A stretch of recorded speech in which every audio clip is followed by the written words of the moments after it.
Namaskar. I welcome you all on this occasion of 15th Dr. T.G. Mainkar Memorial Lecture, which will be delivered by Dr. Bill M. Mack. And I welcome you all, and I welcome all our guests. We have 3 guests today.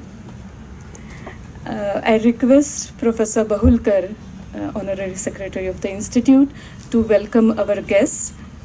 Firstly, we have Professor Michio Yano, who is Emeritus Professor at the Department of Cultural Studies, Kyoto Sangyo University, Japan. I request Professor Bahulkar to felicitate Professor Yano.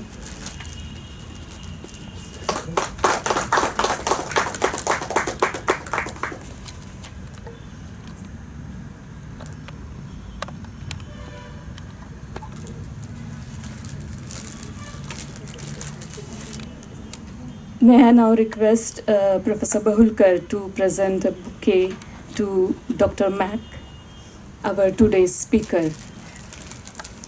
He is the Associate Professor at the Kyoto University, Japan. And I also request Dr. Bahulkar to present a bouquet of flowers to another guest from Japan. He is Professor Yano's student, Dr. Sho Hirose. Please come forward.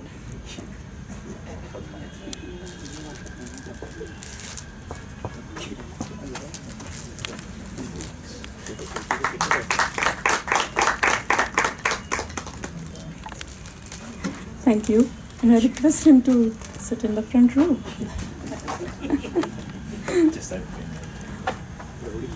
Thank you. May I now request Professor Bahulkar to introduce today's speaker and also the lecture series.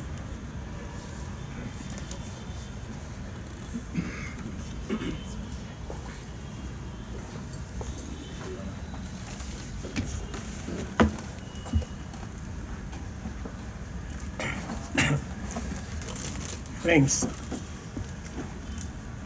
it is a matter of great pleasure for all of us to welcome today's speaker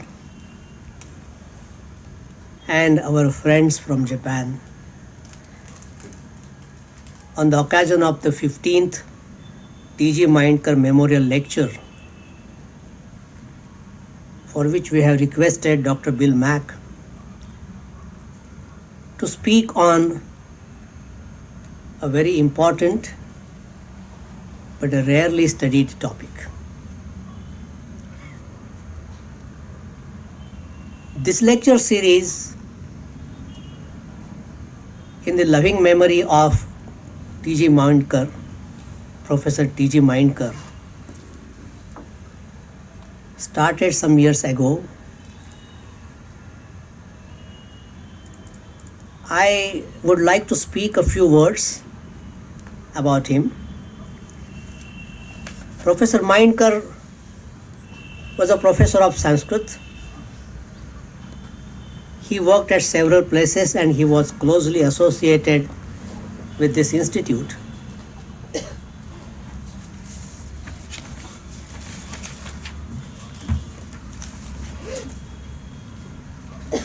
He was the secretary of Deccan Education Society.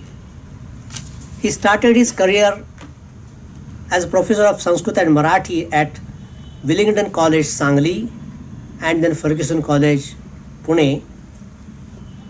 And he spent several years of his active academic life at that college.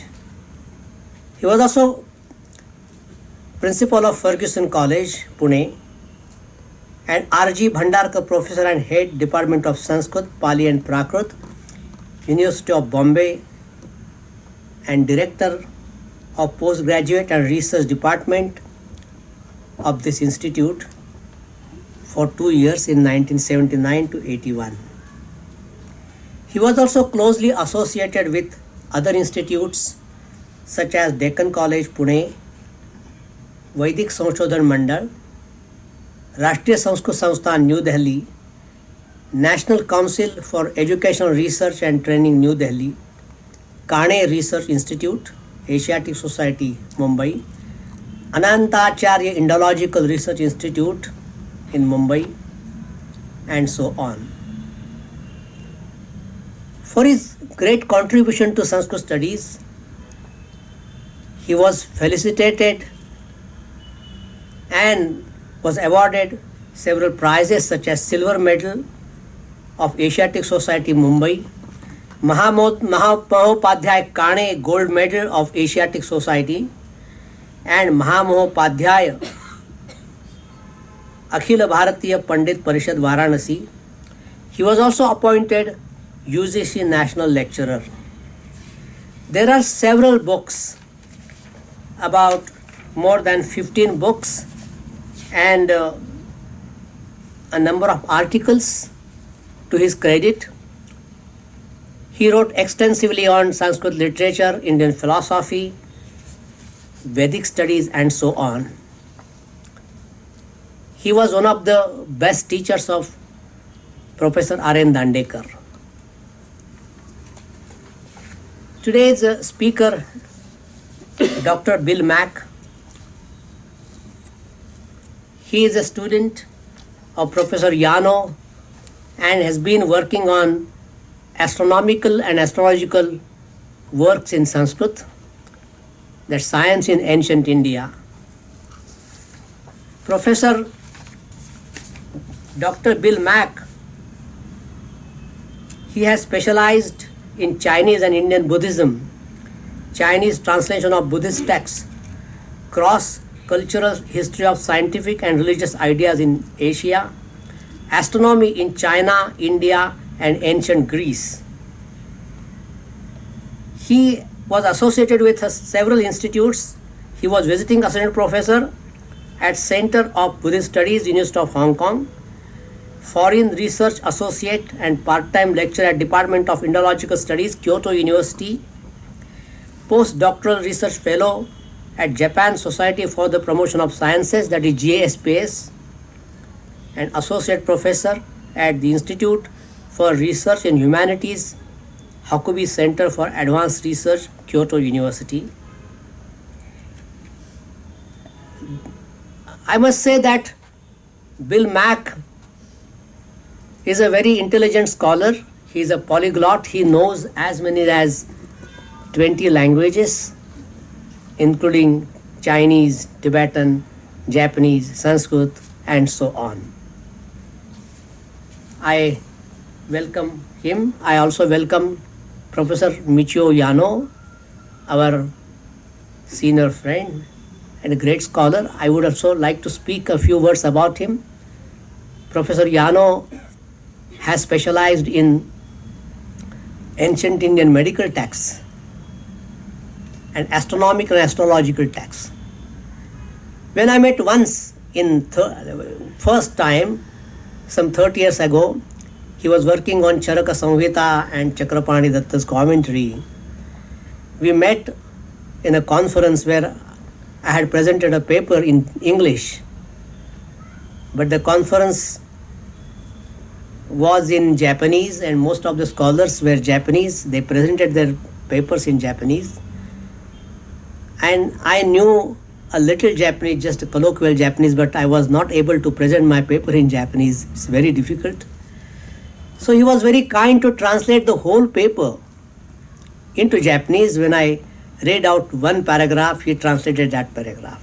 And I could see that he had understood what I said, although it was not very important. I was a little bit embarrassed, but I was much flattered by his kindness. Then he also worked on astronomical and astrological texts, Sanskrit texts. He happens to be a student of Professor David Pingree, a great name in Indological studies, particularly on astronomical literature. So he worked for his PhD with him in Brown University, and he continued the school.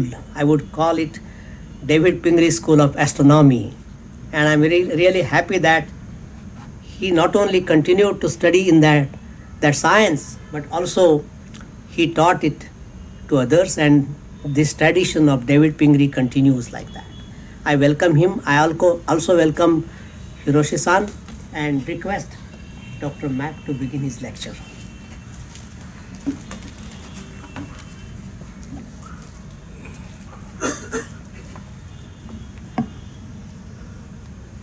Om Vakrarunda Mahakaya Suryakoti Samaprabha Nirvignam Kurume Deva Sarvakaryesu Savada Sarvibhyaha Panditebhyo Namo Namaha. Thank you very much, the kind introduction. I thank Professor Bahulkar for inviting me here to deliver today's lecture. In a way, it's very humbling for me to stand here to talk in front of some of my former teachers, including Professor Aklushka, whose textbook I started my Sanskrit study in the 1990s. That's the first Sanskrit textbook I used. And of course, the title, as you all know, is Sanskrit, the Enchanting Language. And since then, I've been enchanted by not only the language, but all the literature composed in this beautiful language. And also later on, I was in Pune learning all the Subhashita from Professor Saroja Bhatte, who has been a very good friend ever since.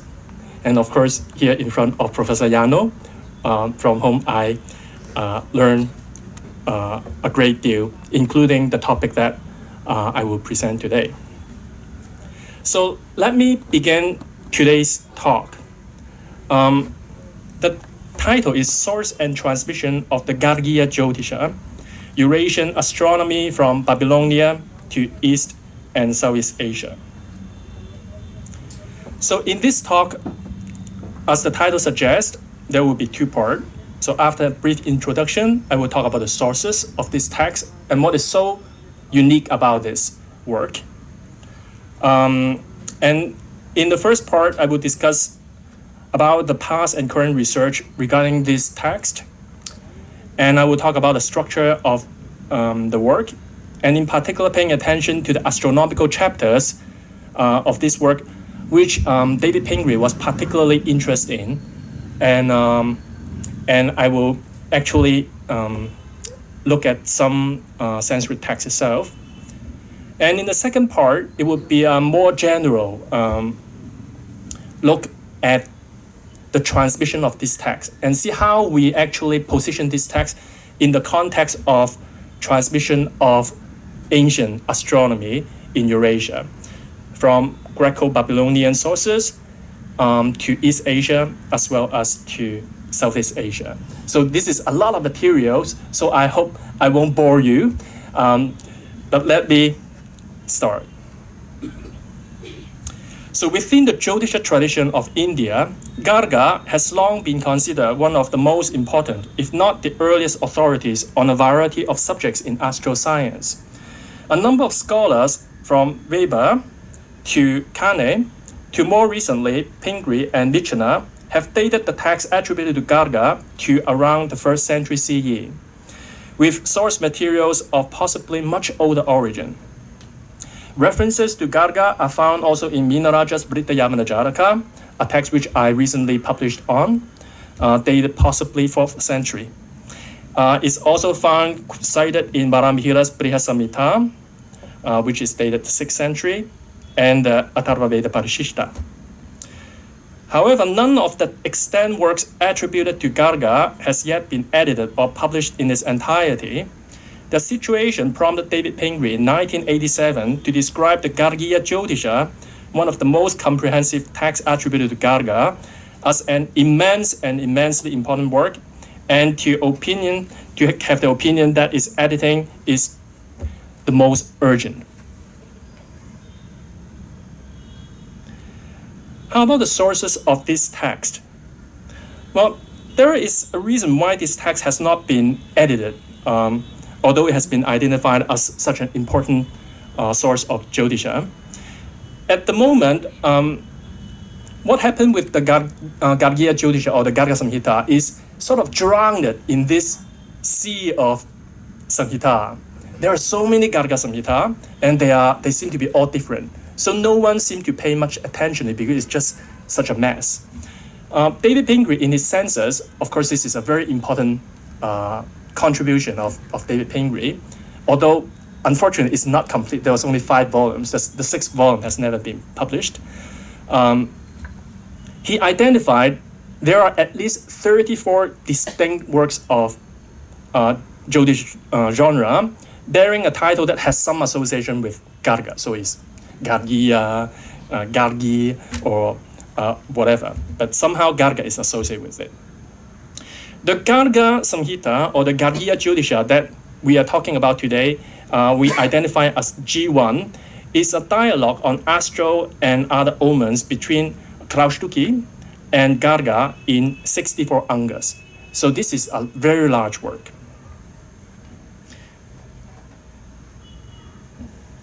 So just to give you an idea what the general content of this very large work is, I just quickly show you some of the topics. It starts with the Karma Guna that deals with Nakshatra, Titis, Graha, and Muhurta. So we will come back to these 4 topics again because it turns out to be actually the central topic in this work. But right after that, you start to see the Graha. So the discussion of the Chandramarga, Nakshatra Kendraba, and then you have the Rahu, Brihaspati, Shukra, Ketu, Shanaishchara, and so on. So like a lot of Samhita works, not all of them are astronomical. You also have astrological materials, as well as other kind of omen type of text. So Salila dealing with rainwater, and some texts deal with planetary conjunctions. There are other materials. The most famous one that has been edited most thoroughly would be the Yuga Purana. Is it here? Okay. All right. But I will talk about the Yuga Purana as one of the chapters of this text later on. But let me go back to the astronomical content of this work. So in order to edit this work, as a good philologist, we want to collect all the manuscripts, and there are at least 50 manuscripts that we have collated. And Pingree, he translated one of the chapter, but he never edited the text. So when I was at Brown University 2 years ago, I went also to the American Philosophical Society, where his notes are being kept. So we managed to find his notes on the Garga Samhita. So our team is carrying on his unfinished work in a way. So all these manuscripts are scattered across India. And if we want to look at some of the works that have already been done, of course, very early on, Albrecht, he identified the opening of the text, and then he sensed that it's an important text, but then he didn't transcribe it. But later on, the Yuga Purana, which is the 41st Anga of the text, has been edited by Mainkar, and also later on, probably more well known by Michener in 1986, published by the Asiatic Society. So the reason why this text became well known because of Yuga Purana is that it contains the earliest reference to the Greek invasion of India, or so it has been believed. And then in 1987, David Pingree identified materials in the Shukrachara chapter as having connection with Babylonian astronomy or Babylonian astrology. And this is a topic that I will return to. So there is a Japanese researcher also look at one of the chapter, and more recently, Kenneth Zisk, whom some of you may know very well. He works on, of course, he is very well known for his work on Ayurveda. but he also has a long time interest in Lakshana and also omens. So he published recently also a book on the Indian bodily marks, and this was published in 2016. And 2 years ago, with Professor Ziz, Professor Yano, and also a few other researchers, we formed a team with the goal to edit this text completely.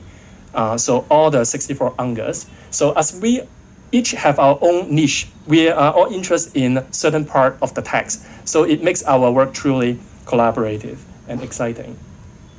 So some of the preliminary results that we have made have been published in 2017 in the History of Science in South Asia. It's an online journal where you can access freely. So how do we know that this text was authentic, and how do we know that it has been, it is the Gargiyajyotisa that we are actually interested in? Well, we know that because it was actually being referred to in the Mahabharata. And of course, there are other clues as well. So in the Shanti Parvan, so Maharshi Bhagavan, Gargiyajyotisa Samvatsaro Bhavat. So Garga was referred to as Samvatsara, who is can be translated as astronomer / astrologer. So we know that Garga this name has a very strong association with astronomical knowledge in ancient India. But more telling is that we find in other passages in the Mahabharata that there is the reference to this work having 64 angas. So first of all, instead of calling the chapters Adhyaya, as usually they would be called, it's called Anga, which is quite unique. And also the reference to the 64. So in this verse, so is attributed to Gargya, Chatushas, Anga is being mentioned here. And it's very clear that this work of Kala Janam is the focus of the work. So in the manuscript itself, so we find parallel material. So we're quite certain that the Garga that is being referred to in the Mahabharata is the Gargiyajyotisa that we are editing. So these are all the astronomical chapters. So the organization of this Samhita is quite unusual. So at the beginning, we have some astronomical discussion, and then it's combined also with a lot of astrological descriptions. So it seems like that at this stage of the development of the text, the idea of Ganita or astronomical or mathematical astronomy and what we now call the Phalita, the kind of prediction or divination, they are not really distinguished in this text. And that is one of the features, possibly, of the older form of Jyotisha in India.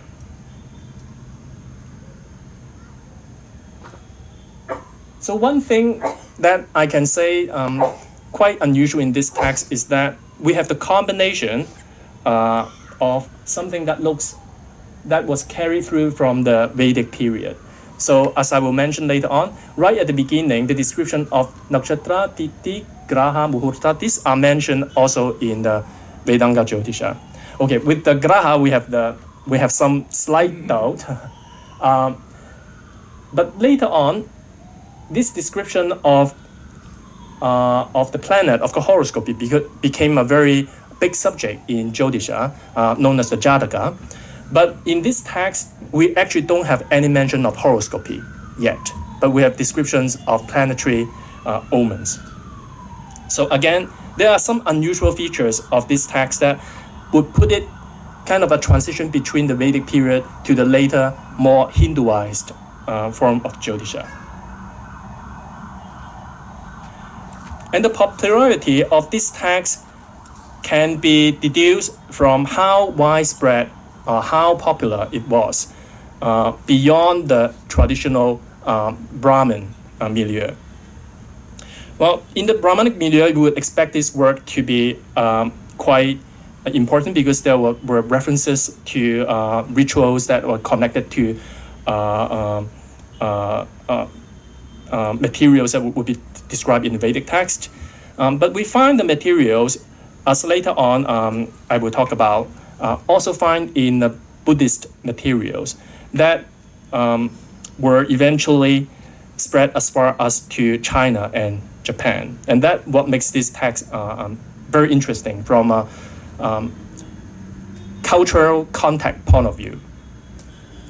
We find similar materials also in the Sharduna Karna Vadana, which is, of course, this is a very famous Buddhist text. Some of the material was used by Tagore in the very famous the Matanga story.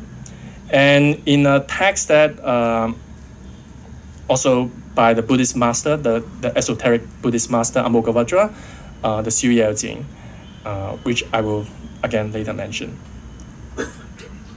So this Garga was repeatedly described, in particular, in Utpala's commentary on the Brihasamhita and also Brihajataka.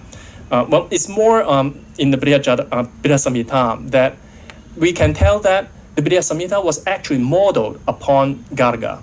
So although it was not explained explicitly, but I think Utpala in 10th century, he had the intuition that it was largely based on Garga, and that's why he cited Garga to explain the Brihasamhita.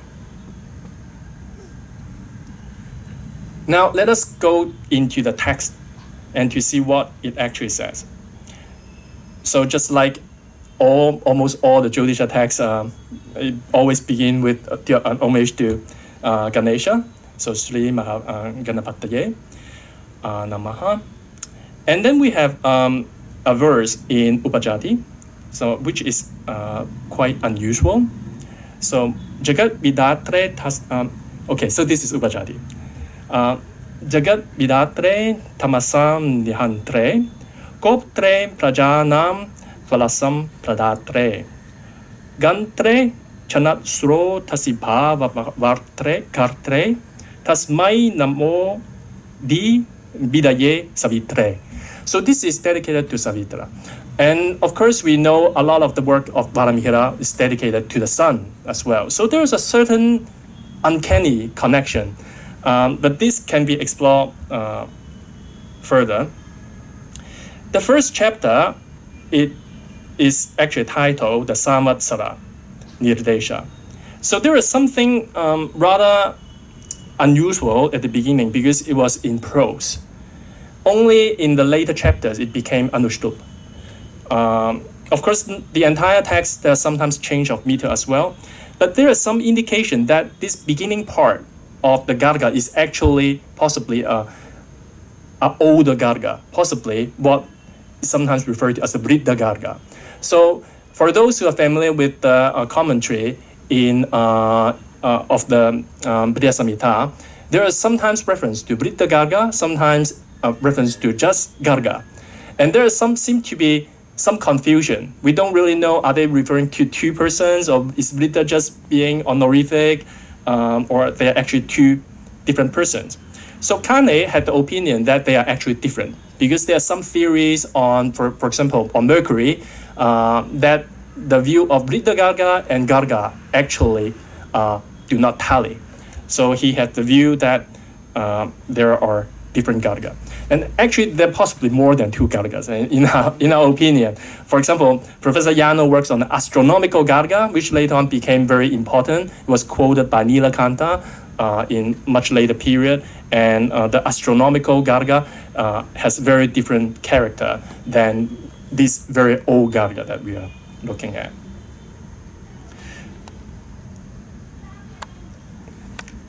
So, as I mentioned earlier, one of the principal character of this text is that there are two layers. The first layer is focusing on nakshatra. So, the nakshatra, in relation to that, there are four principal elements: the titi, nakshatra, muhurta, karana. So, of course, these are all very important later on. But there is another layer which appeared to be much later, and this is the description of the planets. And the description of the Navagraha is the synodic phenomenon, planetary conjunction, and planetary worship. So we believe that this layer is post-Vedic because in the Vedanga Jyotisha, there's absolutely no mention of graha. So this is a very strange thing. But in Gargiya Jyotisha, we can see that it begins with this older material in prose and some understood. And later on, we have these later chapters talking about the Garga. So together, 64 angas, it contains all this material. But we believe that they should be stratified.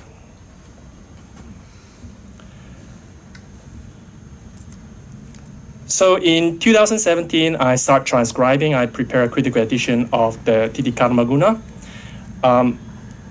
My interest in the Titikarmaguna was really inspired by Professor Yano's work, because in some of the Chinese materials, it referred to this worship of days, but the days actually refer to Titi. Titi is a very tricky concept because it is not exactly a day. It is 1/30th of a synodic month, so just a little bit less than a day. That makes Indian Jyotisha somewhat difficult to understand, but it also gives some job to the astronomers because only they can calculate properly. So they have the monopoly of knowing when the Titi starts on each day.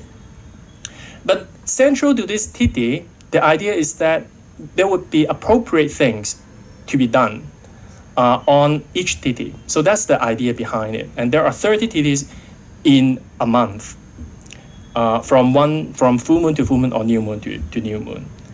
But this worship of the Titi later on actually is very much forgotten. So by the time of Ramhira, in his Pitta Samhita, there's hardly any mention of how this Titi worship is performed.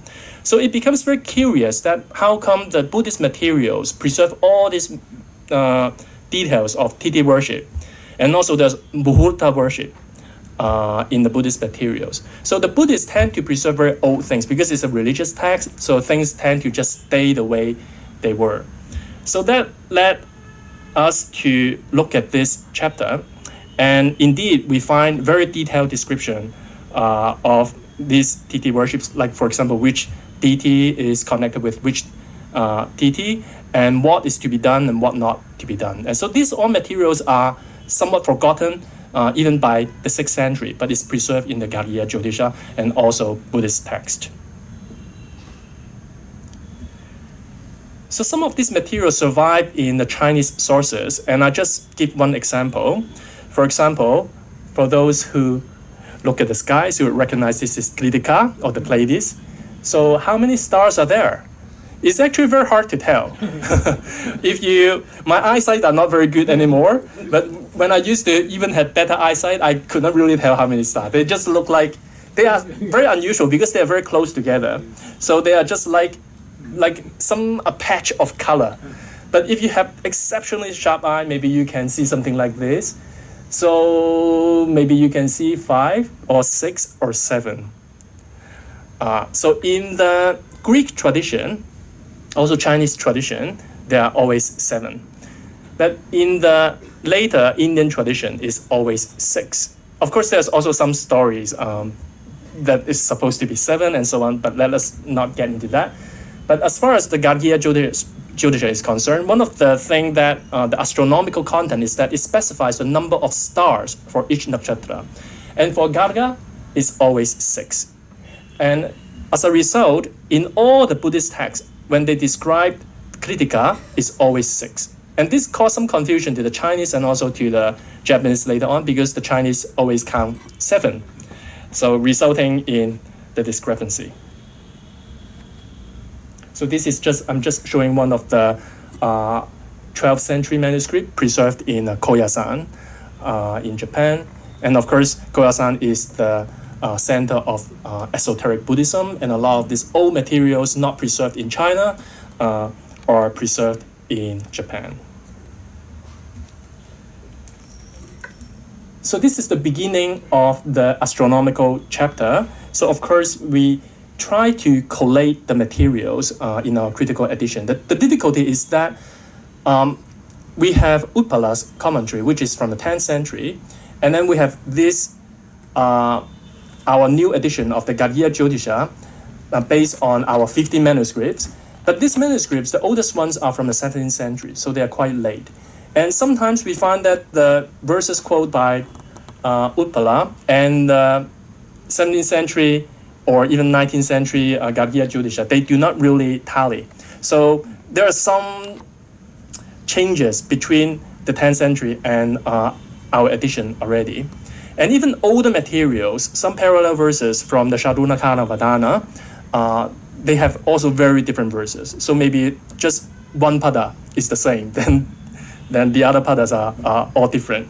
So this text seems to have been evolving. So even though we know that it has preserved some of the very old materials, but possibly even from the time of Mahabharata, what we have in our Gargiyajyotisa could have included a lot of interpolations. So I'm just going to read the translation, so you can look at the Sanskrit. So in the beautiful grove Jaitararata, where the great sages gathered, Kraushtuki spoke to the divine sage Garga, who had completed the day's duty. O blessed one, please tell me, O blessed one, what are the tithis called? How do they come about? Or what are the effects to befall as a result? And then the text goes on, and then the first tithi is said to be Nanda. It is auspicious for firm acts and for the commencement of learning. Traveling on a journey is, however, forbidden. So there are a lot of things like that. And these materials turn out to be very close to the Chinese translation of some of these Jyotisha materials. But again, these materials is not so frequently encountered in the later Brahmanic text, because the Tithi worship is largely eclipsed by, for example, the planetary days. So there are descriptions also, for example, one should give, perform asceticism. Birth on this day is the best, characterized by prosperity and fortune. Its deity is Swayambhu. So some of the deities are Vedic. So we don't really have the Hindu deities in these materials as of yet. So which is an interesting thing about these materials. So I collated all the 15 tithis and compare them with the description in Vidya Samhita. Again, the description in Vidya Samhita is extremely abbreviated. So it looks like this form of astral worship is largely forgotten. So in 1987, David Pingree wrote his paper titled Venus Omens in India and Babylon. So as the title suggests, what Pingree tried to do is to make the connection between Gargiyajyotisa and some of the Akkadian materials that he had access to. So this translation was based on an unpublished edition prepared by himself from 3 extremely corrupt manuscripts. So this is not the most recommended procedure, because he never produced a text and he produced a translation and asked the reader, you just have to trust me, that he sees all the Babylonian connection in the text. So this is what I have photocopied from the archive in Philadelphia. So this is Pingree's own writing. The text is quite messy. So we can understand that he was unwilling to publish it because it contains a lot of mistakes, and the manuscript itself is quite corrupt. So without a lot of manuscripts and a lot of comparison, I can see that he was not comfortable publishing this work. Let us read a little bit of the materials. For the interest of time, I'll just read the English translation. So by means of path, circle, circumstances, period of indivisibility, settings, and rising, by means of retrograde and direct motion, by means of conjunction with other planets, by means of going to the right or left, by means of staying in the nakshatras, and by other such conditions, Venus causes various deeds. Okay, so you see how astrology and astronomy are being combined. So the ultimate purpose is still divinatory. So they want to make some kind of prediction. But to do that, you need all these astronomical information. So of course later on in Jataka text, it all depends on the conjunction and the yoga, the different configuration of planets. But at this stage, we see actually a greater variety of planetary omens. So there are different classification of the path of skies, which I will talk about later. The invisibility, the setting, rising of the planet is important, as well as the unusual movement. So some planets, they don't go regularly. That's why we call them planet in the Greek, because they're moving irregularly. And all this information, you need to have very good astronomical knowledge in order to make proper prediction. So what is the content of this Shukrachara? Well, it has a preamble, like what we have just read. And then it gives the visibility parameter. So it actually has some astronomical description. How long will Venus appear and how long it will disappear, because there's a certain periodicity in its movement.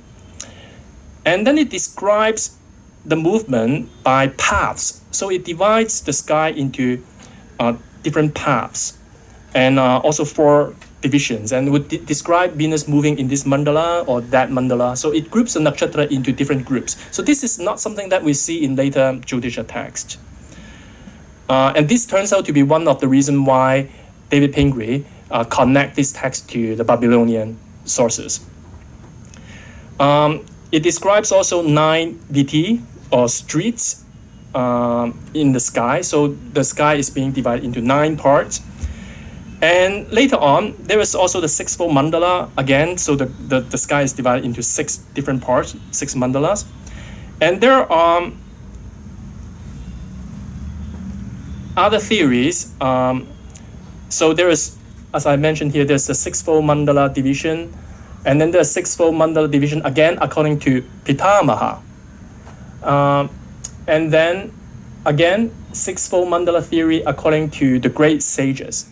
So one of what this is telling us is that at least this chapter is a compilation of earlier works, because it's describing 3 sources on the mandala theory. So we don't know who they are. So I recently gave a talk on the Paitamaha Siddhanta, which is a rather mysterious work. But at least there are different sources. So Garga is not an original work. It is, again, a work that is based on even older sources. So what are some of the remarks we can make? Well, there are some common concepts in the Prasiddhanta, Indian astroscience, and its Babylonian counterparts.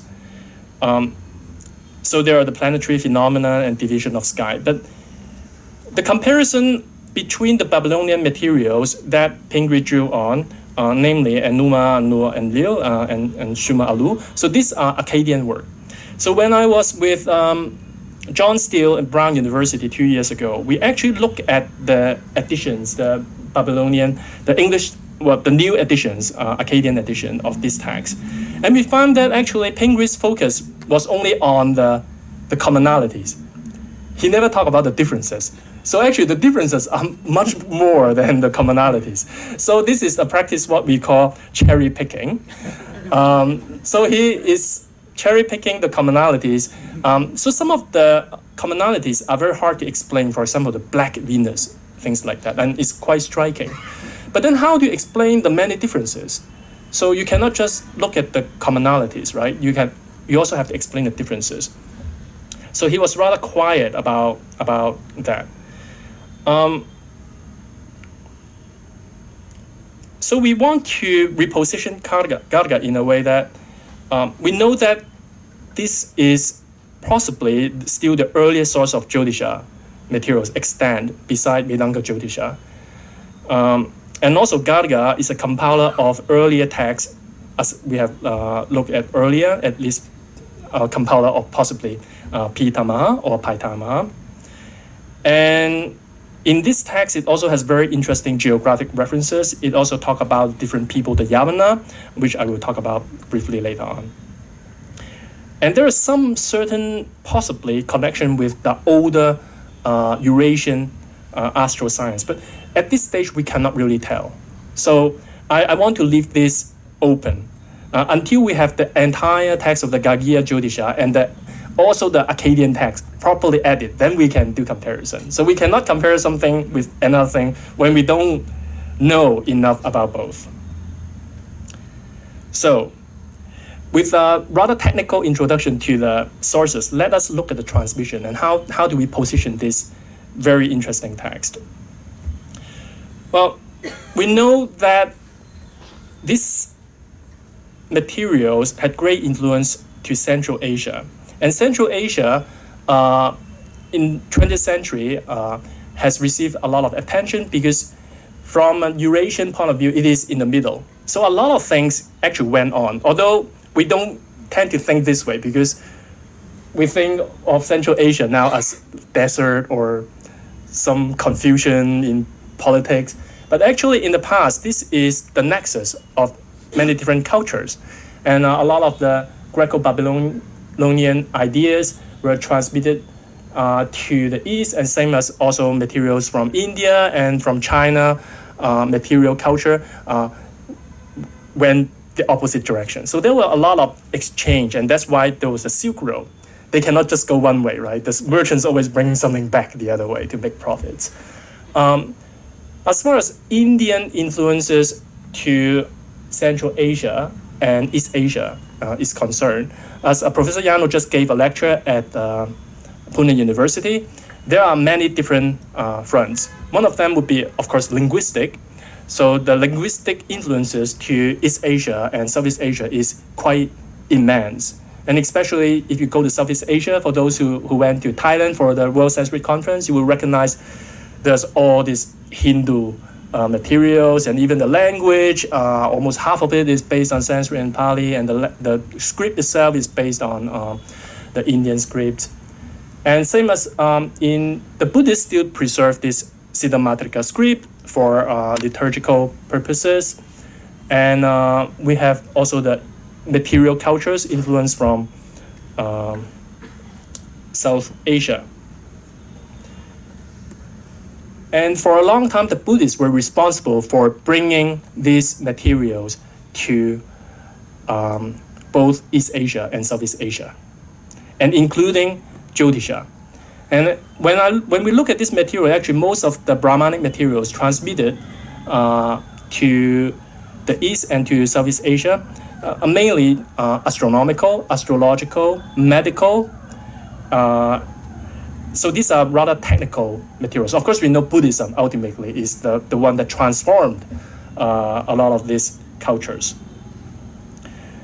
So Professor Tan Sen-sen, who is a very good friend of mine as well, in 2017 published this book, India, China, and the World, A Connected History. So this interchange or this exchange of ideas and material cultures had a very long history. And Jyotisha, being the foremost knowledge of its time, naturally is one of the ideas that is shared. So in Tan Sen-sen's book, he had a section dealing with technology, and of course from the making of sugar and also medicine and so on, and particularly also talk about astronomy. And of course all this work is largely also based on Professor Yano's work. And Professor Yano in 1986, and I just found out recently, Professor Yano was actually inspired or actually recommended to conduct this research by Joseph Needham, because of course Needham is recognized to be a very important scholar in history of science. And in 1986, Professor Yano wrote a book, Mikyo Sensei, which looks at this transmission of scientific knowledge through esoteric Buddhist astrology. So, and just this year, actually just last week, this book was published. so I'm promoting this book. I'm the translator, but this is Professor Yano's book. So don't be deceived by the title.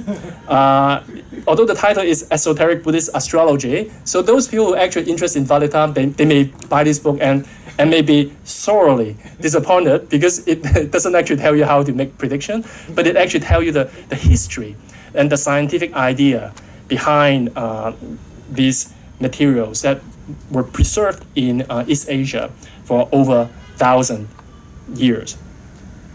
So as one of the recommendations from Professor Hayashi, he compared this book to Neugebauer's Exact Sciences in Antiquity, which is a very important book to understand the history of Greco-Babylonian science. So this is sort of like the Eastern counterpart of Neugebauer's work.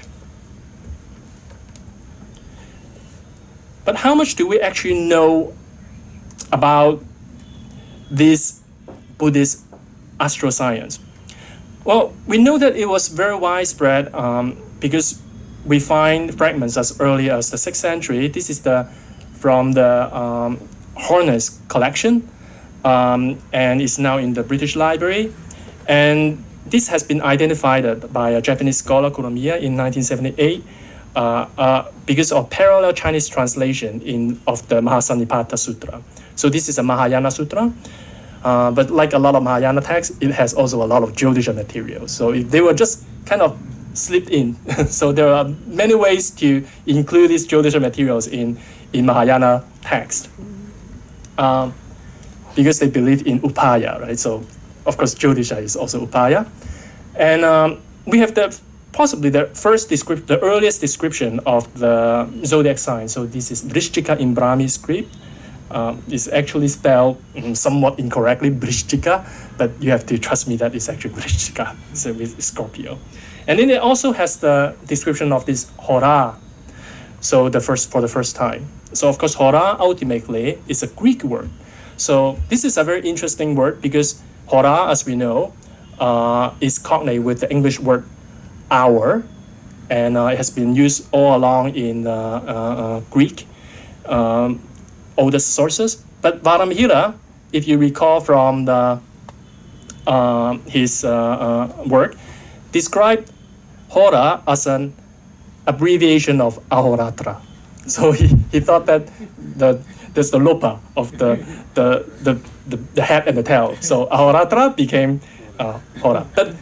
But maybe that's not Varamihira's own thinking because he's an ETAK. So maybe he was not so sure, so maybe someone said that. But that tells you actually by the time of Varamihira, this Greek knowledge is actually lost. So when I was talking to some Pandit, so what are all these Greek words in the very strange words in the Jyotisha text? So the Pandit just told me this is Yavanapada. So no problem. So because don't understand, this is Yavanapada. But at least at his time in 6th century, so this connection with the Greek language is very much lost. So people thought that this is actually Sanskrit. So we also have references in Garga in Chinese sources, so I'm not going to bore you with this. But Garga was repeated in multiple occasions, as early as in the 7th century and 6th century sources in China. So there was even a description of Brahmanic astral treatise of Rishi Garga in 31 fascicles. So one fascicle is one row of text. So this is a huge translation. So there was some Chinese translator who spent the effort to translate 31 rows of Garga, but this text unfortunately is lost. So I'm very happy actually that I'm now translating the Garga, so I'm recovering this text for some Chinese readers as well.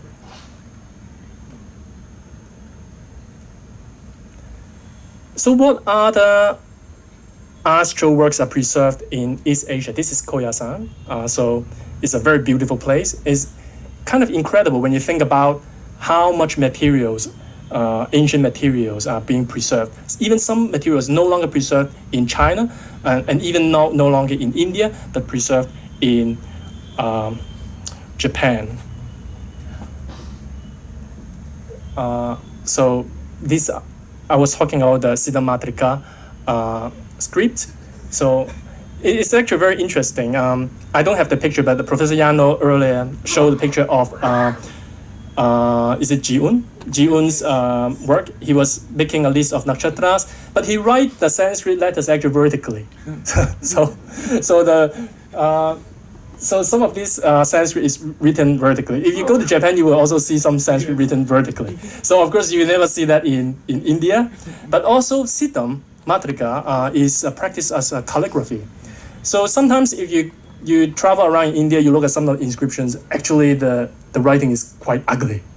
Sometimes, quite rarely, you see some very beautiful inscription. I was recently in Cambodia, so in some Sanskrit inscriptions are actually quite beautiful. But by and large, a lot of inscriptions are rather sloppily copied because writings have never been considered so important in India. Of course, Brahmi script is quite important because, okay, Ashoka has to disseminate his idea. But in general, the Vaj, the spoken word, is more important than writing. But China is completely opposite. The Eastern culture, word is not important. It's the writing that is important. That's why even today, if you go to Japan, you see all these beautiful Sanskrit writings being preserved in exceptionally delicate calligraphy. So this I show already. So this description of the so this text, the Xu Yao Jing, actually the content is very in minute details described in Professor Yano's book. This text has a lot of this Garga material, including the shape of nakshatras and the number of stars and so on. So from the point of view of history of science and history of astronomy, this text became actually very important. But how do we know that these materials came from Greece or Babylonia? How did all this idea come from, and how do we know that is true? The ideas were not new. The ideas that there were some sources somewhere and they travel around. So we all had all along there were speculations, but the speculation became scientific when Neugebauer started looking at some of the cuneiform tablets, and he identified some rather astonishing materials whereby he could explain how the Hellenistic materials, the Greek science, came about. And subsequently, David Pingree, who is a student of Neugebauer, carried on the work and tried to show that this dissemination actually spread much further from Babylonia up to other parts of Eurasia, including India. So the reason why this subject became interesting is because previously the scholars were not interested in it because it was considered wretched subject. Precisely, some scholars feel that, oh, this is Phalita, this is divination, this is superstition, I don't want to look at it. So for a long time it has been ignored. But actually from the history of ideas and also the history of astronomy itself, actually astrology is a very important part. So we know that in the history of Western astronomy, the reason why planetary positions are being calculated is for the purpose of generating an accurate horoscope. And this is the case in the history of Western astronomy. So it actually drove the development of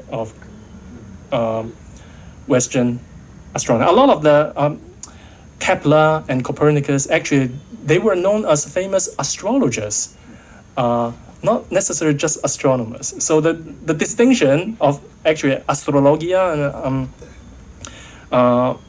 the word astrologia can actually refer to astronomy as well as astrology.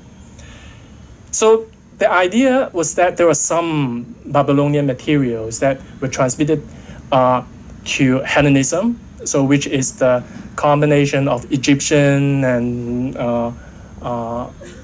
Greek material and Mesopotamian materials, and so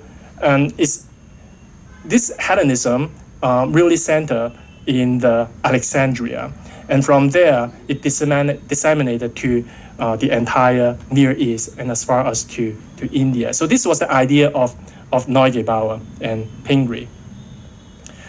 And subsequently, other scholars tried to show that this material percolated and reached also East Asia and Southeast Asia. So now I have to say that I'm not completely in agreement with this model, because I think this is only half the story. And as it turns out, these materials percolated into these different cultures, but not everything is accepted. There was also transformation and also combination, amalgamation with the indigenous science and so on. So I will come back to this point to substantiate my ideas. So because of the lack of time, I'm just going to go over very quickly. So the Babylonian materials that have been identified in Garga come in a few areas. One is the division of sky. So there are the 3 Patin, 6 Mandala, and 9 VT. So these are things that we now, it's rather strange because in the Jyotisha, in the later periods, they were never mentioned. But you have similar ideas in the Babylonian materials. So you have some planetary omen, but I'm not quite sure if we don't do a lot of cherry picking, we may not find a good comparison, so we are not quite sure. So the idea of Titi is one of Neugebauer's argument that there were connection. But the strange thing is, if you read Neugebauer, he described the Babylonian concept as Titi as well. He used the Sanskrit word. And the reason is because there's no word for Titi in Akkadian. So he has to use the Titi. He said that this is the Babylonian Titi. But that was very strange. And when I discussed with John Steele, who is the authority on these materials, the conclusion is that Titi is never used as a concept for ritual or for any astronomical works. Because in Babylonian sources, they always just refer to days. So the Titi is only an astronomical concept in lunar table. So the comparison of Titi in Babylonia is actually not completely valid. Now, the Greek materials in Garga, well, we find of course, the Yuga Purana, as we mentioned. There's the earliest reference to the Greek invasion of India, and that makes Gargiyajyotisa a very exciting work. There were also references to Yavana here and there, not just in the Yuga Purana. And there's the planetary lore, and in one place, rather exceptionally, there's the planetary order, starting from the sun and so on. To get the planetary order, you actually have to start from Saturn. So in Aryabhatiya, actually, there's a verse that describes the derivation. You have to start with the Manda, you have the slowest planet, which is Shanaishchara, to get this order. But it actually has a planetary order starting from sun. So it tells maybe Gargiyajyotisa has some later interpolation, or possibly Gargiyajyotisa is not so early. So I'm not quite sure about that. So again, I'm trying to be scientific. So even if it turns out to be a late work, we have to accept as a fact, right? But there's no horoscopy in the Gargiyajyotisa. Okay, I'm going to skip that. So let me say a few words about the Yavanas. So who are the Yavana? Of course, later on, the Yavana could just refer to any kind of foreigners, even Muslim and so on. But we know that the Yavana, or in the Pali sources, usually Yona, it actually came originally from the Greek, referring to the Ion, or the Ionians.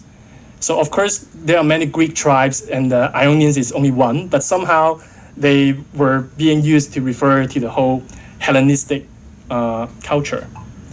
And from a lot of archaeological evidences from the late 4th to the 1st century BCE, we know that the Greco-Bactrians and the Indo-Greeks in the northwestern part of India, so they were bilingual. So because we find also Greek coins and a lot of these Hellenistic influence from the art and so on. So we know that they had the presence there. So Yavana, we can establish that they could be the descendant of these Bactrians who were both influenced by the Hellenistic culture as well as the Sanskrit culture. So this is a very famous verse from Paramhila. Mlecha hi yavanasteshu samyak shastram midam stidam richavate pipujante kimpuna daiva vijaha. So although the Greeks are barbarians, they have brought this science to perfection, and so are honored as sages. How much more honorable then is an astrologer who is a Brahmin? So it's actually is still putting the Mlecha down, but saying that the Mlecha are still worshipped because they have this scientific knowledge. But they are still putting the Dvija, the Brahman, as above the Mlecha. But this tells you that the Yavana materials are actually being esteemed in the Indian tradition. So there are a lot of speculations about these Yavana materials.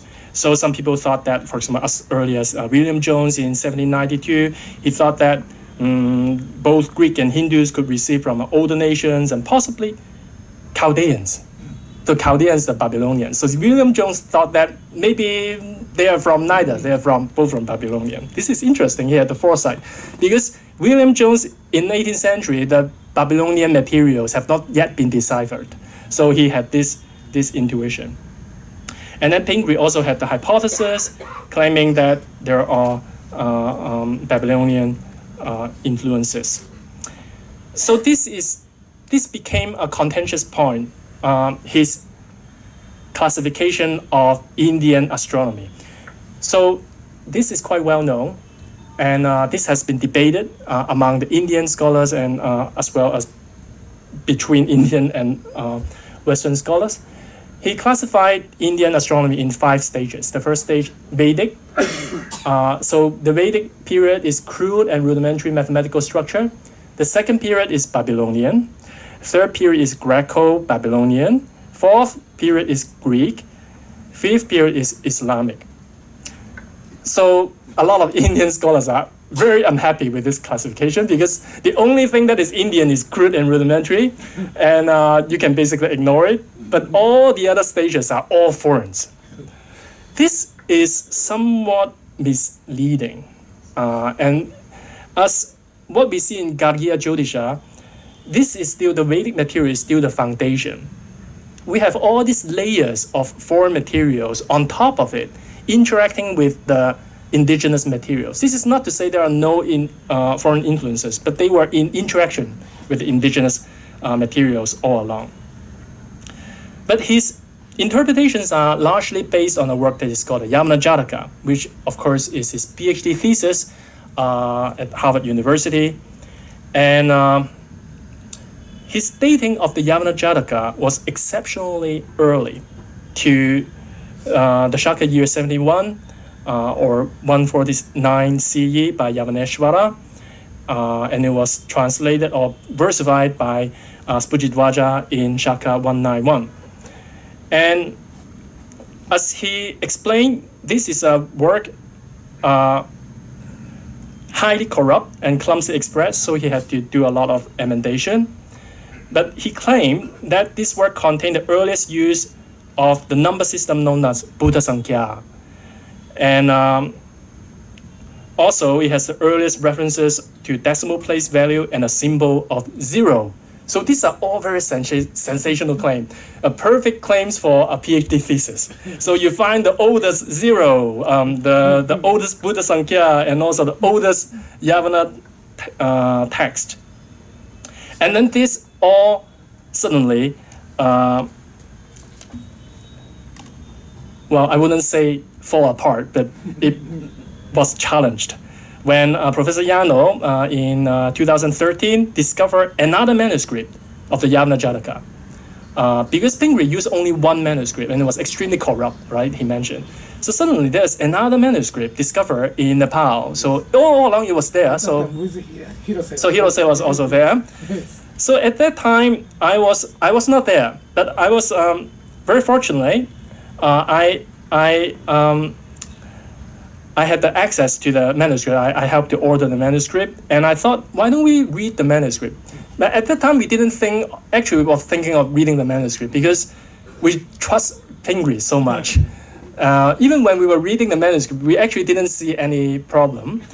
But I decided to actually spend more time because I just like to practice reading the Sanskrit. And I found that actually what is in the manuscript does not tally with Pingre's edition. So not only the new manuscript, even the manuscript Pingre used is not what he edited.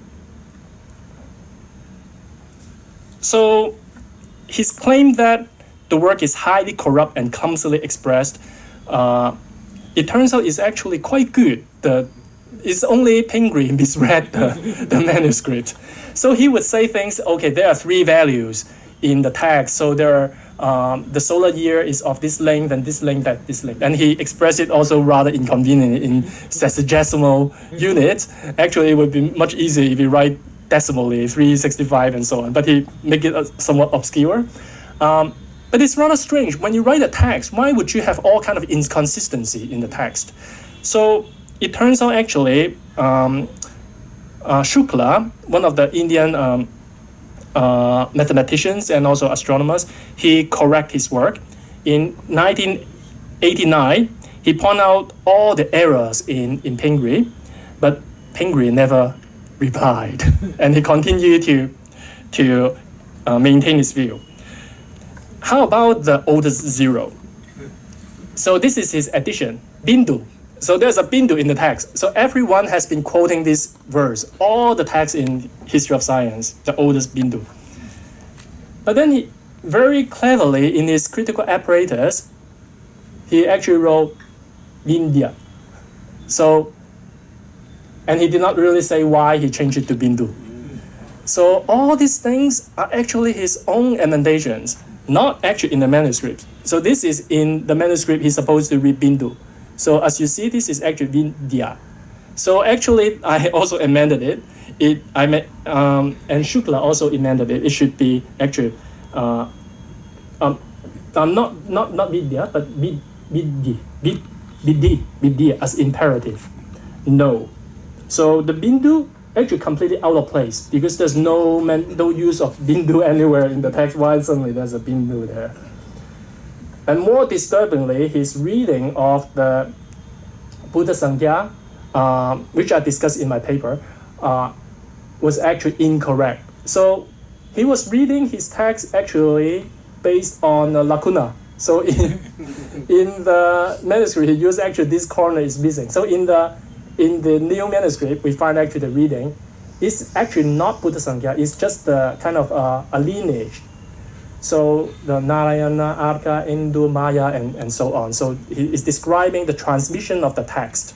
So these are not numbers.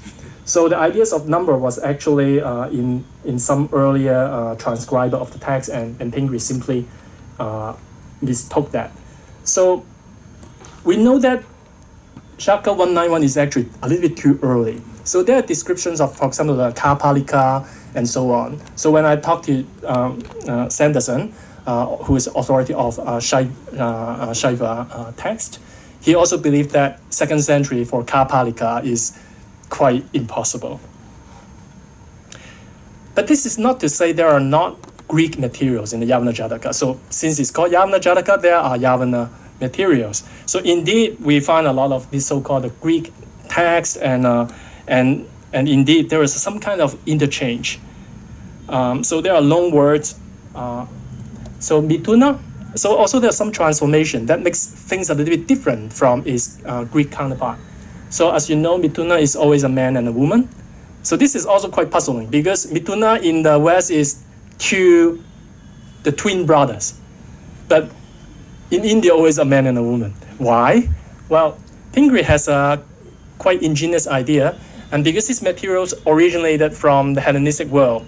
So actually in Dendera, recently, this has not been discussed quite as much as it should be, but as you see in the Dendera, this is in Egypt, in one of the pyramids, the kind of fresco, but it's quite small. There's a copy also in the Louvre in France.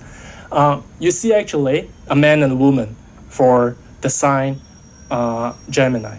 So this was a transformation that took place in Egypt, and then it was transmitted to India. So this was Pingre's idea, and it's generally accepted. But having said that, the Yavana Jataka contains also many unique Indian elements. There are description of Titi, Nakshatra, Navamshaka, Rahu and Ketu. All these materials, you cannot say that you find them in Greek sources. You have also the 4 Indian Varnas, the concept of karma, Ayurvedic system of the three dosha, and the reference to Vishnu and also the Kapalika, as I mentioned. Prediction using the Sanskrit alphabets, like the Akshara Chindamani, like text like that, very similar materials, and the Yatra. So how can you explain all these Indian materials? Now, Pingree would say that these are only interpolation. But when there is so much interpolation, then I don't think it's interpolation. I think this is already a product of a blending or amalgamation of different bodies of knowledge. So these Yavana, whoever they are, were eager to produce new knowledge to attract their readers. Just last week, or just a few days ago, there was an Indian scholar who also was somewhat, not completely inspired by my work, and came up with the idea that it was the Zoroastrians who were actually the Yavanas. There's connection with Zoroastrian calendar in the Yavana Jataka. And this work is, with this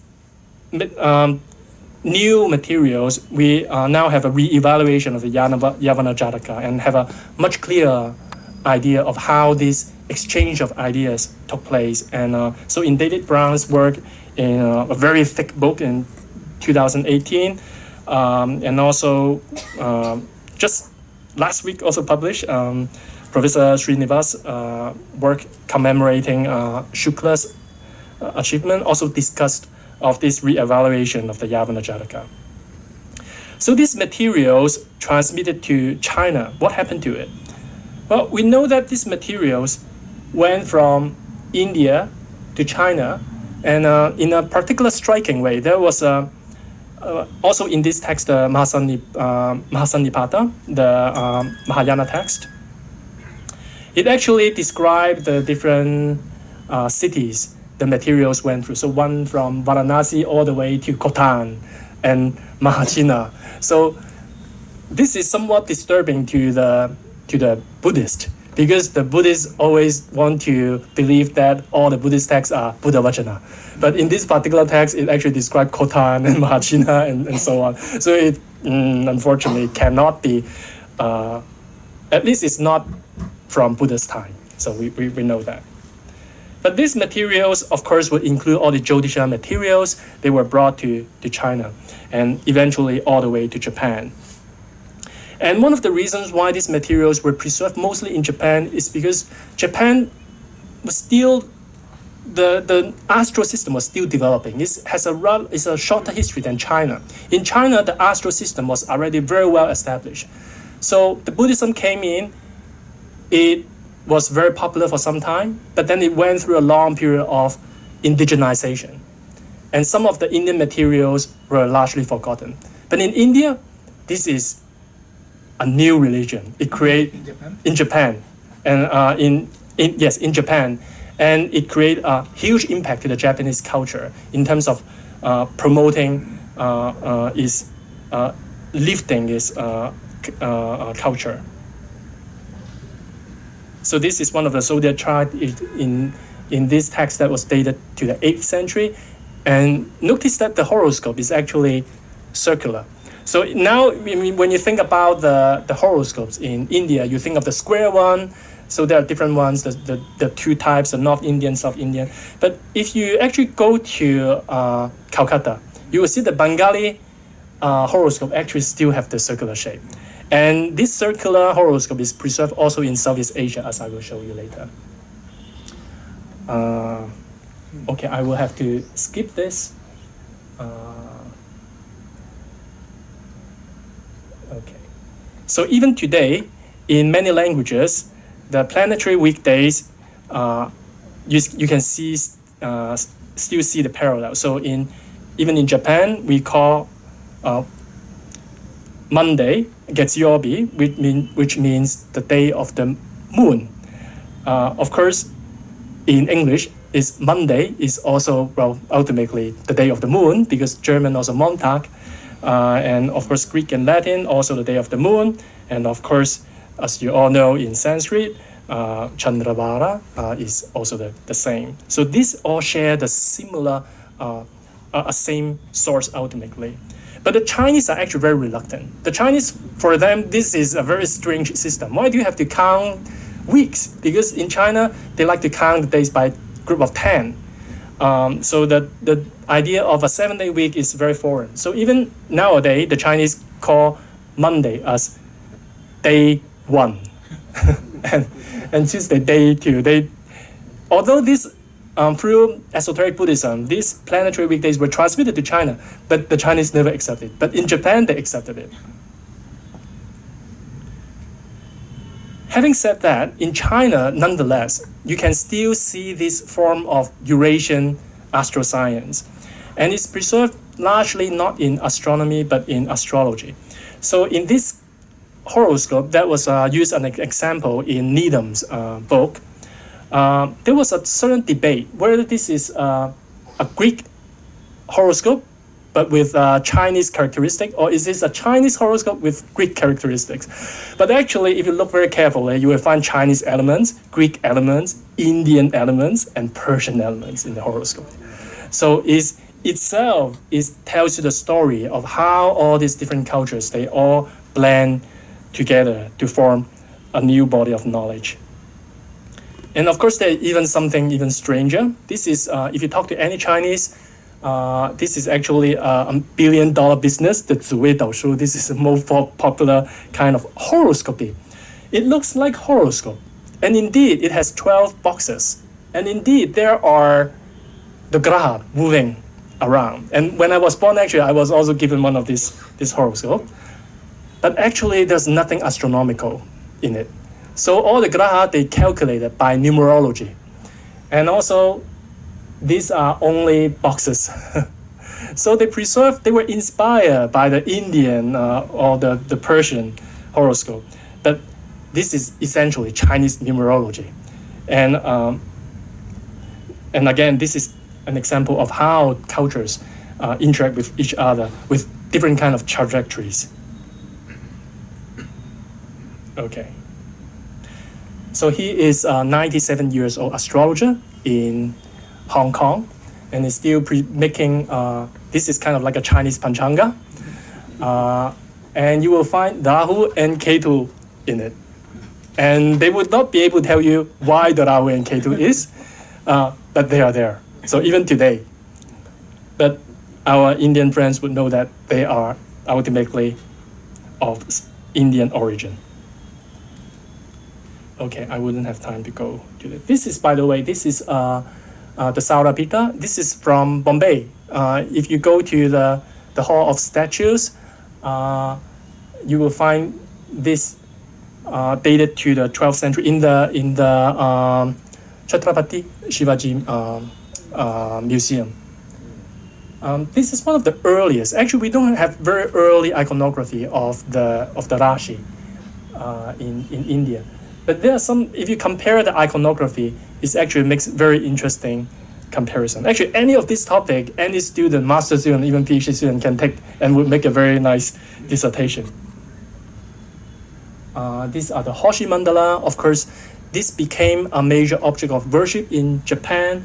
And again, this is contains a lot of the Indian elements, the 9 grahas and the 12 rashi, 27 or 28 nakshatras, and then the Saptarshi.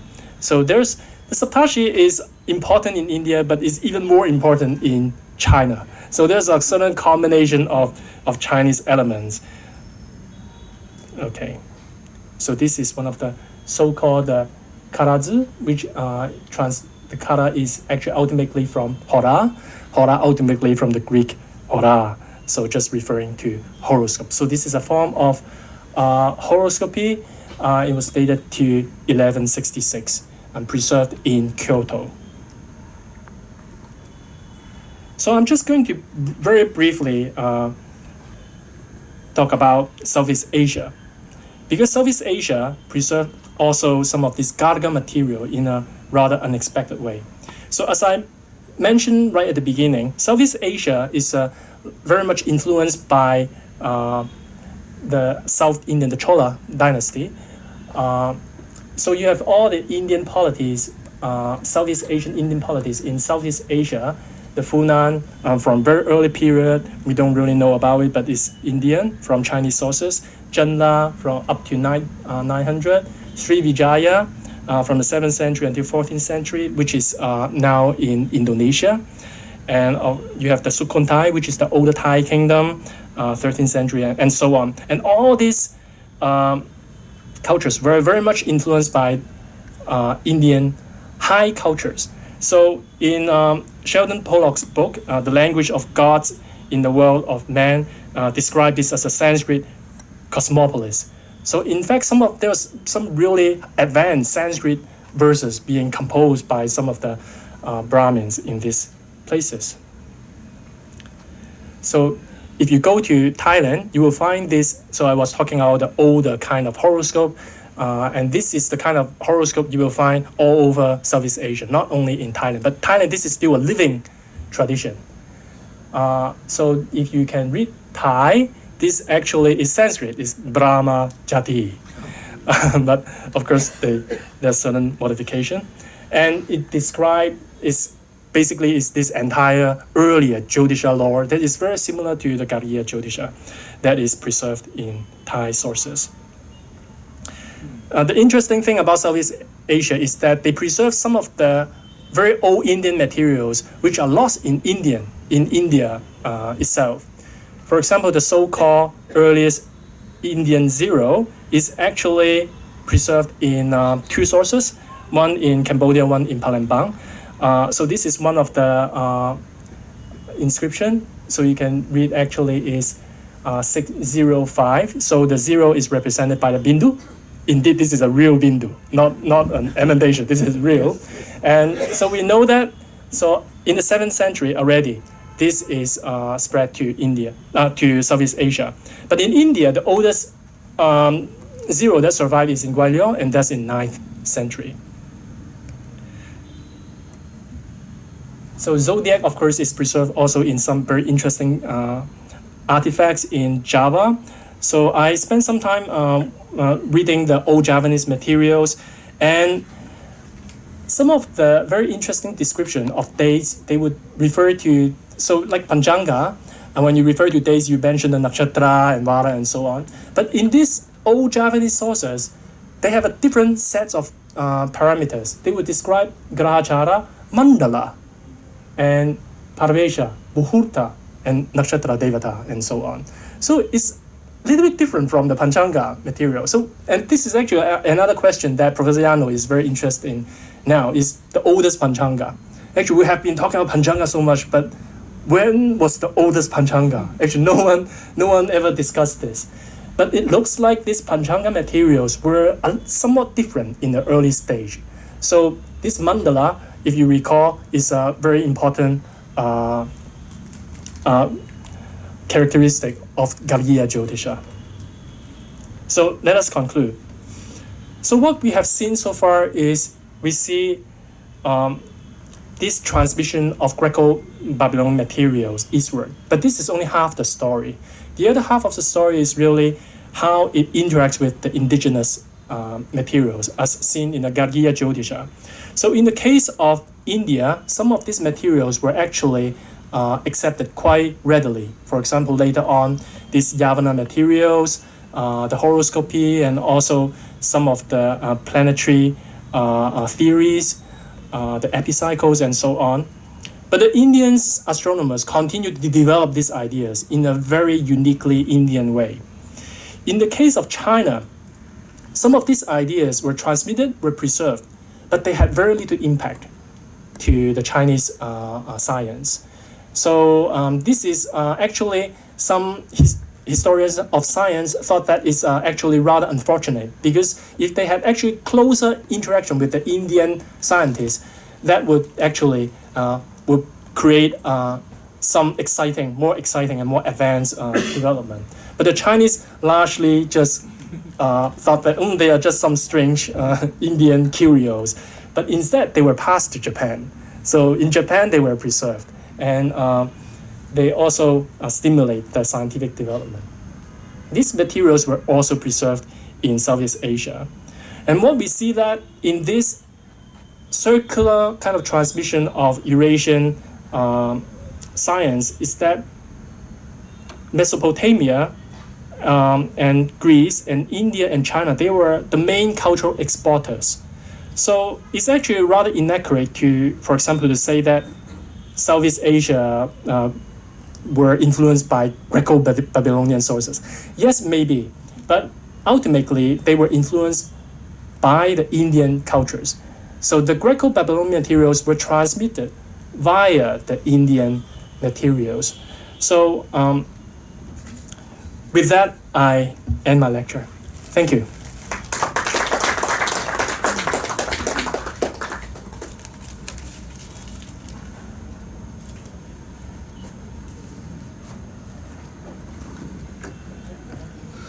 Thank you, Dr. Mack.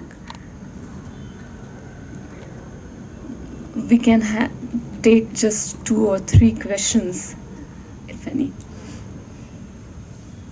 We are running out of time, but yeah, please. Thank you very much for a very rich lecture. Truly impressive in many ways. And your balance of your balanced way of thinking is very much to be welcome. And you're not just following anyone as authority, you are really thinking very, very much. So there is a lot I could say about the good features of your lecture. I have 1 or 2 questions about the word vriddha. Some explanations of the use of vriddha in the context of text, as Yudhishthir Mimamsaka has pointed out, really means extended, a larger version of a text, which will fit in many cases here. It's someone deliberately adding, but with the sense of chronology in it. So that's Vriddha Manu, Vriddha Jataka, that's how you find these. So that's one thing. Secondly, I think if the word Greek is really creating so much difficulty for us indirectly, why not simply say Ionian? Why not simply use the word that's found in the original sources? If we rewrite the older accounts with the word actually found in our sources, a number of things will be clearer and we will be able to come up with different historical explanations. Okay, thank you. About Vriddha, indeed, that was the way, for example, Pingree interpret Vriddha Yavana Jataka. So he considered that Vriddha Yavana Jataka is an expanded version of the Yavana Jataka. But in terms of when you refer to a person, so I'm not quite sure how you would, for example, Garga and Vriddha Garga. Would you say Vriddha Garga would be the senior, the older Garga? Or the expanded Garga? I should not have said expanded. Yes. Because it could be an actually older text. Yes. In some cases, which is just larger in size. Yes. That's one thing. Now, Vriddha Manu, etc. A person's name, because the person's name there is really a shorter way of referring to the work. That's how it works. Yes. So I would need to think about this carefully and also to look at the text because, for example, there's a lot of references to also Vriddha Gargena and then Uktam and then so on and so forth. So is it referring just to the text or to the person? And in the case when you have the differentiation of Garga and Vriddha Garga, so at least in the mind of the person who wrote the text, maybe they were indeed distinguished in some way. So when you have the samasa, so I know Professor Aklushka is an expert on this. So there is sometimes ambiguity. So when you say our work is Vriddha Garga and then something, how is it to be applied as modifying the text or is it to the person and so on? So I have to consider different possibilities. So thank you for that. I would have to think about that more carefully. But as far as my work on the Vriddha Yavana Jataka is concerned, I consider this work actually later. than the Yavana Jataka on actually when I compare the content. No, this is, let me go back. Okay, this is actually Pingre's view. But I consider Vritta Yavana was actually the older Yavana. But this is discussed in my 2017 article. But again, I like anyone to dispute and to provide alternative idea. Now about the Yavana. So it should not be translated as Ionian. We know the Yavana.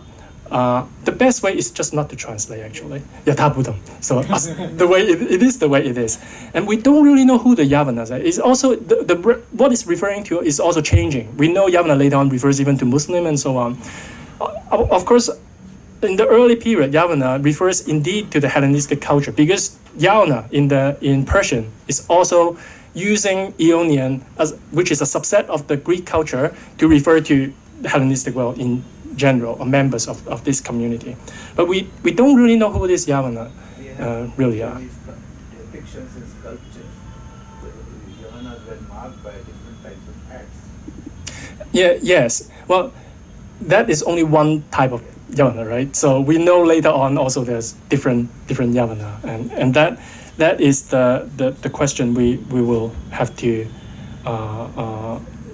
we just have to leave it like this, I believe. But yeah, I guess at this stage, one of the things we want to do is actually look at all the Yavana texts, because it turns out that Yavana Jataka is not the only Yavana text. As Pingri mentioned, there are actually many. We were in the Ananda Ashram, also in the here in the Bananga Oriental Institute. There are also different Yavana texts, and they have not been completely analyzed and studied. So not until then we don't really we cannot really come to the conclusion whether they come from the same Yavana or are they the different Yavanas.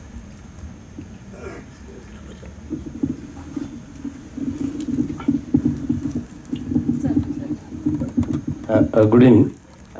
Thanks, very excellent lecture, really. I'm very much thankful to the organization which has given us the opportunity of this. And only I have one question. The astronomy and astrology, this unit is intertwined like that. But just I want your opinion, because you have the knowledge of that. What we are following in India, the astrology, and what is your opinion on that? What's my opinion on yes on the astrology, on the and the present day's astrology in India is being followed in India? What is your opinion? Well, what do you mean by is followed by India? You mean it's followed by some Indians, right? Most of the Indians we follow. Most Indians? Rashis, nakshatras, and all. Even today we follow.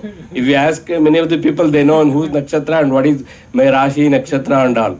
Even today we follow like that. Yes. And Muhurta, Tithi, everything, for every aspect, function, anything we follow. We see the Panchanga and all. How, whether it is relevant, and what is your, because you have gone through extensively, Yes. What is your opinion on that? Well, I'm not an astrologer, and I don't believe in astrology. The reason is because there are so many different kinds, and they all give conflicting and different results. So there's no one perfect form of astrology, if you ask me.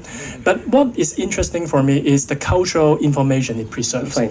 And many ideas, they still operate in our mind.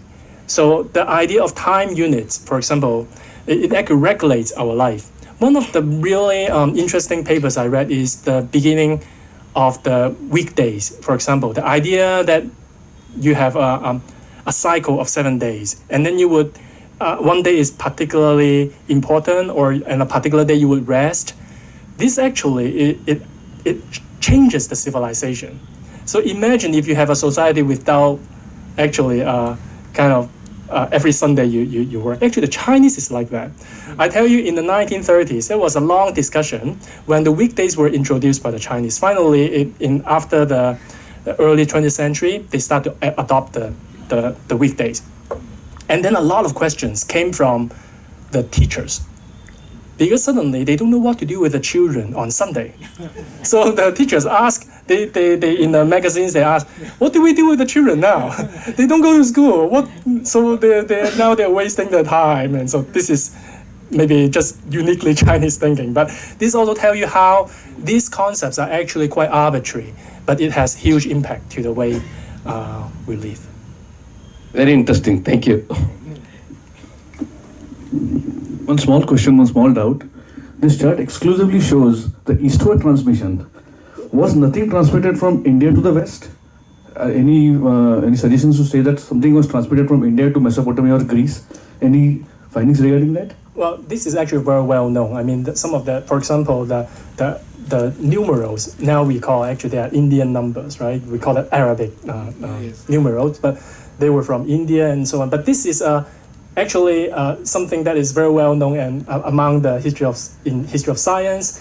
A lot of these Greek materials, they were actually lost in Europe. They were preserved by in the Islamic culture, and also they absorbed a lot of the Indian materials, and then they were transmitted back to Europe, and hence Renaissance. And then when they rediscover their heritage, so this kind of circular transmission of scientific knowledge, this is quite well established. So what I tell you, sometimes it gives the impression that, oh, everything comes from the West. No, this is not what, I'm just giving you a slice of the story. So for the other slides, you can find, I'm happy to give you references. But in terms of actually, for example, for China, that's the very interesting question. What is China's contribution to the world? I mean, of course, we know actually the material cultures, paper, and of course in Mahabharata it talks about the silk. It looks like maybe somewhat cliche, but the Chinese have always been very good at producing goods and things and export to the world, and this was the case. And India, the religion and also scientific idea has always been the forte. Yeah. Thank you. Thank you so much for presenting this knowledge. Yes, sorry. That is very important for different cultures of the world. I want to ask if this knowledge is in the text of esoteric Buddhism from Mr. Llano. All this knowledge is in this text. And where is possible to get this text? We are still editing the text, the Gargiyajyotisa. So what I'm presenting to you actually their original research, but it's very much inspired by Professor Llano's work. So if you want to start, this would be a good start. So otherwise, please follow our ongoing research. We are producing the text very slowly. So every one of us, we have a team of 4, 5, 6 researchers, and we are all interested in different aspects of this text. So for me, I'm interested in the astronomical and astrological chapters, and we are producing and publishing this work slowly. Some of them are already published in the History of South Asia Science, that journal. Thank you. Thank you. Yes.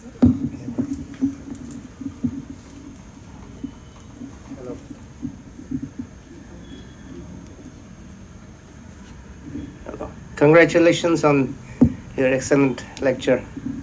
Just one question, I think it has already been discussed to some extent through previous questions, but just a little bit follow up on that. Now, Western culture is all entirely, they find their origins in Greek, everything Greek philosophy, science, everything. But as far as this aspect is concerned, astrology, they seem to have neglected that now. That has not, only circle of zodiac, that is sort of recognized, but other aspects of astrology, like that horoscope and muhurt, they are not followed in West. How come? Only zodiac survives, but nothing else. Who are they? No, I'm just I'm asking as a layman, question. I'm no expert in this. Okay, let me put it in this way. The scholarship on these materials have been evolving for the past centuries, and the Hellenocentrism was sort of the trend in 19th century and even 20th century. But as I have shown, actually Neugebauer changed that. So actually you see that in different fields, not only astrology, for example, in biblical studies. So suddenly people are not looking at just the Bible, but they find things actually in the Babylonian material, the Mesopotamian materials. So Noah's flood is no longer actually from the Bible, it's actually from the Gilgamesh and so on. And some of these materials, as I've shown, Neugebauer is showing that it's actually not from Greece. They were actually from an older heritage of Babylonian sources. So that was the main contribution of Neugebauer. But this Hellenocentrism somehow still linger in the academic circle. So I would say actually Pingree is one of them, is sort of this vestige of Hellenocentrism. And you can sort of, and it's not blaming anyone. For example, if I was trained in classics, if I was trained in reading Greek and Latin, then I tend to recognize more Greek and Latin parallels. And if I read Chinese, then I also see more Chinese parallels. So if you are a nail, if you're a hammer, then everything becomes a nail. So we sometimes have to be aware of our bias, but our understanding of this intercultural context have been evolving all along. So we are in the 21st century already. So maybe in a few decades, maybe all these ideas may still change. Okay, thank you.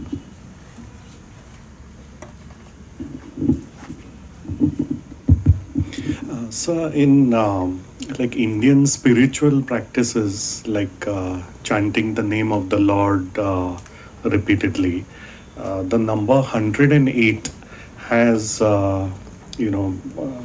significance.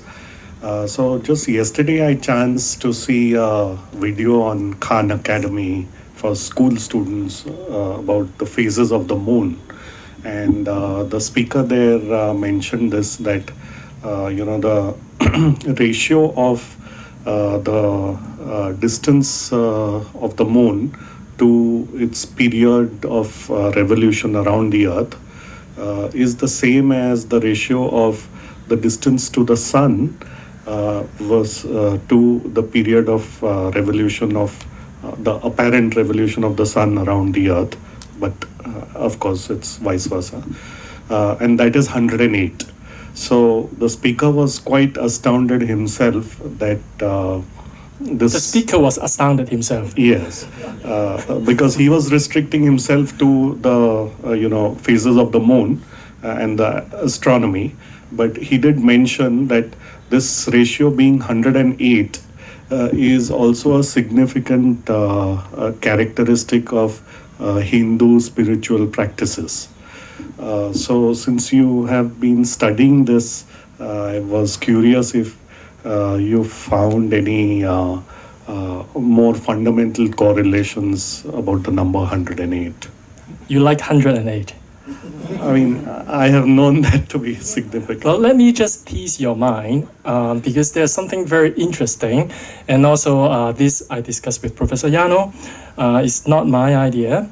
When you think about, there are in these astral materials, there are some. So when these later materials encounter the older material, they would tend to blend together, produce something new. So let me ask you, what happened when 27 nakshatras encounter 12 rashi? They are incommensurable. 27 and 12. How to combine them? So the way to do it, if you break 12 into Navamshaka, then you have 108 Navamshaka in one circle, and then they will be divisible by 4 into 27 nakshatras. So this is something quite unusual, because when we're looking at these Yavana materials, Navamshaka is actually a very important concept. But Navamshaka is not found in any Greek sources. Never would they break a sign into 9 parts. So you would tend to think this is a product actually when the Indian astronomers or the astrologers encounter this Greek astrology and produce a new body of astroscience using the number 108. Thank you. Are you happy? Yeah.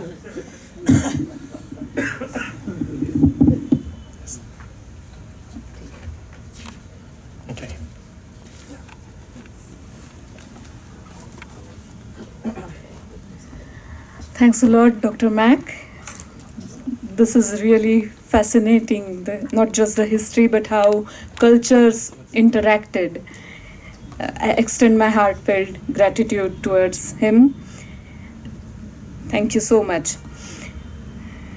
We are also happy to have today in the audience Professor Ashok Akhluskar, Professor Saroja Bhate, also Dr. Adhish Sathe, who would be our next speaker. I express my gratitude towards them as well. Thanks are also due to Dr. Vijay Bedekar and his team in Thane for the live webinar of this lecture. I thank media for a timely publicity of the event, and thank you all for attending the lecture. But before we conclude, here is an announcement of our next event. As I said, Dr. Adhish Sathe, Associate Professor of Sanskrit Literature and South Asian Folklore at the University of British Columbia, Canada, is going to talk on the topic Walk Through Digital Philology, Vetala Panchavimshati. And the event is organized on 30th January, on Wednesday, at 6 p.m. in this very auditorium. Also, on the same topic, he is going to conduct a one-day workshop on the next day, that is 31st January. The talk is open to all, but the workshop is basically limited to Sanskrit students. I request all of you to spread a word about the workshop, and I hope to see you all again on Wednesday. Thank you.